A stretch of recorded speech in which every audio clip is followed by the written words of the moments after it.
की बात है, प्रिंस नाम का लड़का अपनी छत पर किसी कारणवश इधर उधर टहल रहा था। वह अपनी साथ पर पढ़ती है, एक दिन हमेशा से ही सुबह शाम को टहलने के लिए जाया करता था। लेकिन जब वह रोज सुबह और शाम छत पर टहलने के लिए जाया करता था तो उसे किसी प्रकार की कोई आदमी या कोई लड़की छत पर से नीचे नहीं देखा करती थी। एक दिन मौसम खराब था, लग रहा था कि बारिश होने वाली थी, लेकिन बारिश अभी हो नहीं रही थी। बस माहौल लेकर ऐसा लग रहा था कि धूप खत्म हो गया। हाँ, थोड़ी थोड़ी अंधेरा हो रही थी। प्रिंस को लग रहा था कि हो ना हो बारिश होने वाली हो गई होगी, क्योंकि बारिश जैसा मौसम हो चुकी थी। लेकिन फिर भी उसी दिन प्रिंस डालने के लिए छत पर चला जाता है। प्रिंस अपने साथ पर जाता है तो देखता है कि थोड़ी थोड़ी बारिश बूंदाबांदी हो रही है। वह नीचे आने का प्रयास करता है और जल्दीबाजी में नीचे आने लगता है। जैसे वह सीढ़ी के पास आता है तो बाहर में उसे एक लड़की दिखाई देती है। वह लड़की बहुत ज्यादा बताए थे इधर उधर देख रही थी, लेकिन प्रिंस का घर जाता हूं वहां सहरसा सभी के दरवाजा बंद हुआ करती है, हमेशा। इस कारण से अब बारिश भी हो रही थी, हल्की फुल्की। लेकिन वह लड़की है, बारिश से बचने के लिए अपने जगह का इंतजाम करने के लिए प्रयास कर रहे थे। पीस ने जैसे ही उस लड़की को देखा, वह तुरंत दौड़कर बाहर गया और उस लड़की को कहने लगा कि आप कहाँ जा रहे हैं, कि आपको बारिश से बचने के लिए किसी प्रकार की छत की जरूरत है।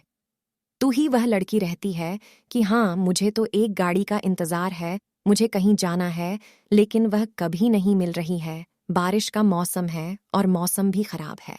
तभी प्रिंस रहता है कि कोई बात नहीं है, सवारी गाड़ी आएगी तो मैं तुम्हें बाहर छोड़ दूंगा। फिलहाल अभी बहुत ज्यादा बारिश होने वाली है, घर आ जाओ।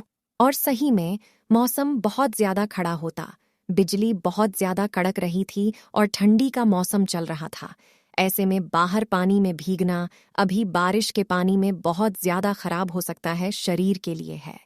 वह लड़की हिंदी मेरे पिया के घर में आ गई थी। लेकिन उस दिन एक बात गजब हो गया कि प्रिंस के घर वाले भी कहीं गए हुए थे मार्केट करने के लिए। वे लोग भी मौसम खराब होने के कारण उधर ही फंस गया था। ऐसे ही लड़की अंदर जाती है, मतलब प्लीज के घर जाती है।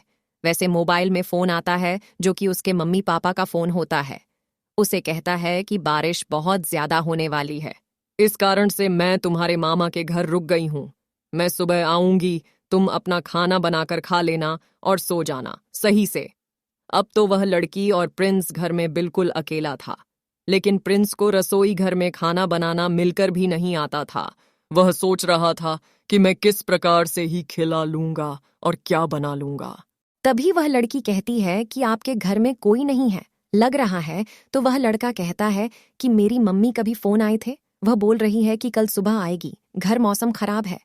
आशीर्वाद के लिए उस लड़की से कहता है कि मैं तो बहुत दिनों से रसोई घर में जाना आना भी नहीं किया हूं, जिस कारण से मुझे कोई किसी भी प्रकार का कोई भी चीज पकाने के लिए नहीं आता है। ऐसे में अगर तुम्हें आता है तो तुम मेरी मदद कर सकती है और हम दोनों के लिए खाना तुम बना सकती हो। फिर उसके बाद हम लोग अपना अपना बिस्तर पर जाकर सो सकते हैं। लड़की रसोई घर में जाती है और खाना बनाने का प्रयास करती है। प्लीज भी वहीं रहता है, उससे बातचीत करते रहता है। महादेव कहते में दोनों में पहचान हो चुकी थी। अपना नाम बताया, पता बताएं, और दोनों में अच्छी खासी मित्रता हो गई थी। लगभग 1 या 2 घंटे के अंदर ही है। उसके बाद फिर बातचीत करते हैं।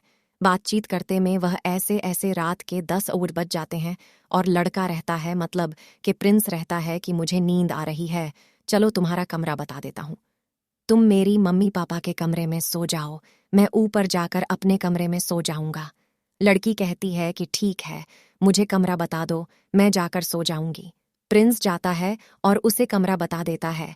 फिर वह कमरा बताकर अपने रूम में सोने के लिए छत पर चला जाता है। लड़की रूम में सोने के लिए चले जाती है, लेकिन बिस्तर पर 1-2 घंटा रहने के बावजूद भी लड़की को नींद नहीं आ रही थी। उधर बिजली बहुत जोरों से गरज रही थी, बाहर आसमान में लाइट जल रही थी, जिस कारण से दागी को काफी ज्यादा डर लग रहा था और वह सोने में बिल्कुल भी असमर्थ था। एक बार बिजली बना ज्यादा जोरों से खड़की लड़की का दिल सौंक गया और वह फटाक से उठकर खड़ी हो गई। अब उससे डरा हुआ माहौल बर्दाश्त नहीं हो रहा था। लड़की चाह रहे थे कि शायद तो वाले रोगों पर में जाने का प्रयास कर रहे थे, लेकिन बाहर इतने दिला बिजली कड़क रही थी कि ऊपर छत पर जाने का हिम्मत भी उस लड़की के पास नहीं थे।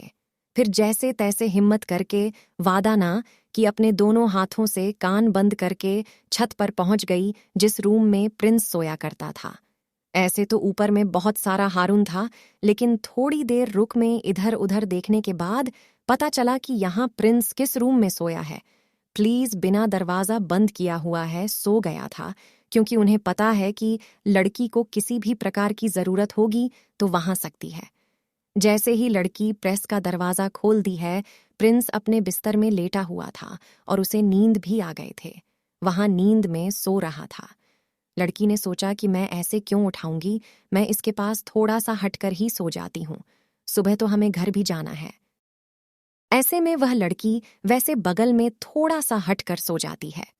अब उसे बिल्कुल भी डर नहीं लग रहा था, क्योंकि किसी भी आदमी के होने पर किसी को भी या किसी लड़की को भी उसकी डर कम हो जाती है। कुछ देर बाद सोने के बावजूद भी आप भी लड़के को नींद नहीं आ रही थी। वह प्लीज को की तरफ कभी देखता तो कभी दूसरी तरफ मुंह करके सो जाया करते थे, लेकिन उसकी आंख में दिन की एक झलक भी नहीं दिख रही थी। रात करीब 2 बज रहे थे, तभी हल्की हल्की हिंदुस्तान लगी को आ रही थी। मौसम में काफी ज्यादा ठंडक भी ठंडी होने के कारण वह लड़की ठंड के मारे सो नहीं पा रहे थे। उसके बाद प्रिंस अपने बिस्तर से हुआ उठता है और देखता है किधर है उसके बगल में सोई हुई है। यह देखकर प्रिंस आश्चर्यचकित हो जाता है। प्रिंस देखता है कि वह लड़की ठंड में बिल्कुल ठंड लग रहा था और इसी प्रकार से बिना कुछ चादर ओढ़ के सो रहे थे। उसके बाद 3 से 1 चादर लाता है और एक चादर अपने लिए लाता है, एक चादर प्रिंस खुद ही इस्तेमाल करता है और दूसरी चादर लड़की को बढ़ा देता है। लेकिन बारिश होने के कारण ठंड ज्यादा हो रही है। उस लड़के की ठंड अभी भी नहीं गई थी, वह ठंड से फिर चला रही थी। यह देखते हुए प्रिंस उसके नजदीक आता है, उसके शरीर में टच कर सो जाता है। लड़की को थोड़ी बहुत गर्माहट महसूस होती है। वह प्रिंस के और भी नजदीक आ जाता है और कसकर पकड़कर सो जाते हैं। ठंड होने के कारण उसे कुछ भी समझ में नहीं आ रहा था। जो उसका मन कर रहा था वह वही काम कर रहे थे। प्रिंस अब उस लड़के को कुछ नहीं बोल पा रहा था। किसी लड़की को तेरे ज्यादा तबीयत खराब होने के कारण प्रिंस खुद ही चाहता था किसी तबीयत सही हो जाए, मेरे पास हो जाए, उसके बाद मैं सोऊंगा, इसलिए घर पर पहुंचा दूंगा। रिश्ते नहीं तो सुबह हो जाती है और वह लड़की सुबह उठकर अपने घर जाने के लिए तैयार हो जाती है।